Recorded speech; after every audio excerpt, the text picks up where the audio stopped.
দেখো কিছু তো করার নেই, আমার তো একটা সন্তান দরকার, তাই না? আমার 6টা মাস সমাধান দাদু, আপনি ছাড়া এই বিয়ে কেউ আটকাতে পারবে না দাদু। ওকে তো আর সময় দেওয়া যাবে না, আমরা ওদেরকে কথা দিয়ে দিয়েছি আগামী পরশুদিন মানে শুক্রবার দিনই বিয়ে। আজকে আমার ঘরে আমার বিছানা তুমি ঘুমাবে। আপনি না ওরে ডিভোর্স দিয়ে দেন, তারপর আপনি একটা বিয়ে করে ফেলেন। মাশাআল্লাহ, তুমি তো দেখি ছবির চেয়েও বেশি সুন্দর বাস্তবে। ধন্যবাদ। আমাকে তোমার পছন্দ হয়েছে। পছন্দ না হলে কি বিয়ে করি? রিক্তা, তুমি তোমার যদি কিছু লাগে।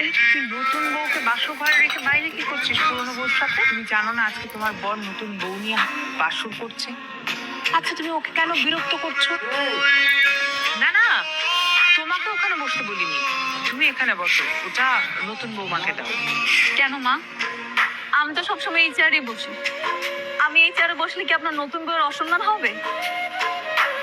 সামান্য নাস্তাটুকু কি আমি আমার স্বামীর পাশে বসে করতে পারবো না? আমাদের বিয়ে হবে কেন? আমাদের ছেলে সন্তান হবে। আমার তো ছেলে সন্তান অনেক পছন্দ, শুধু আমার না, আমার ফ্যামিলির অনেক পছন্দ। তোমার না আমি বলছি তুমি কোনো কাজ করবা না, পেটে চাপ দিয়ে তুমি কোনো কাজ করবা না। মা, এখনো তো পেটে বাচ্চা আসেনি, যখন বাচ্চা আসবে তখন থেকে সাবধানে কাজ করবো। তুমি কোনো কাজ করবা না, আর পেটে চাপ দিয়ে তো একেবারেই না। এই প্লেসটা আমার খুব পছন্দের। সুন্দর। তুমি এখানে কি করতেছো? তোমাকে কেন বললাম ফার্স্ট হোটেলে বসতে?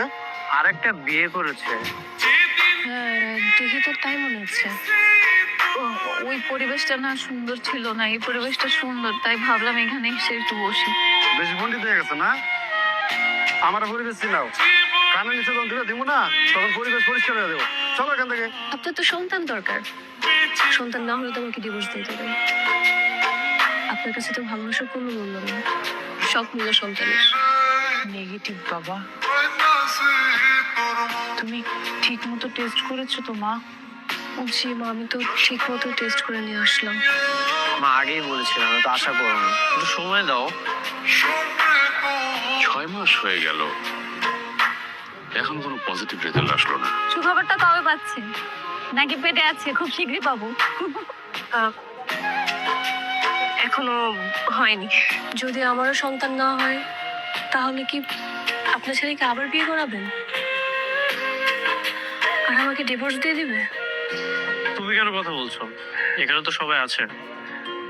সরি বাবা, আমরা কি করে বুঝবো যে আমাদের ভাগ্যে আবার একটা বন্ধা মেয়ে পড়বে?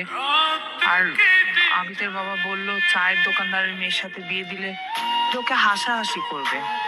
মা কে কি বলবে সেটা দিয়ে তো আমাদের ফ্যামিলির ভালো কিছু হবে না। যেটা দিয়ে